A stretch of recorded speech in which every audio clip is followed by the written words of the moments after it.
Hello viewers, welcome in IT Media. Today we start HTML5 CS3 front-end web development course on beginner level. What is HTML? HTML stands for Hypertext Markup Language.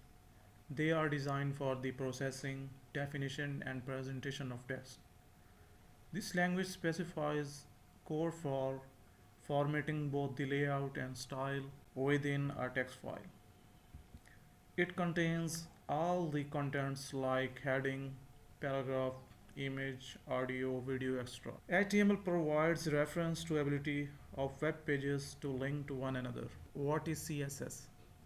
CSS stands for Cascading Style Sheet. It used for describing the look and formatting of document written in a markup language.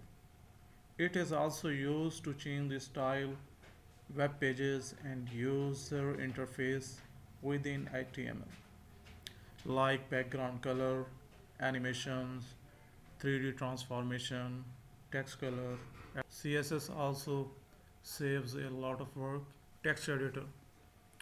Viewers, there are many different programs that you can use to create web documents. For this course, I am using Notepad++ text editor.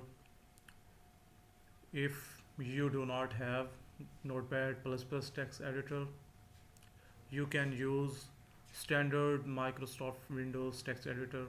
If you want to use Notepad++ text editor, you can download from web and use it.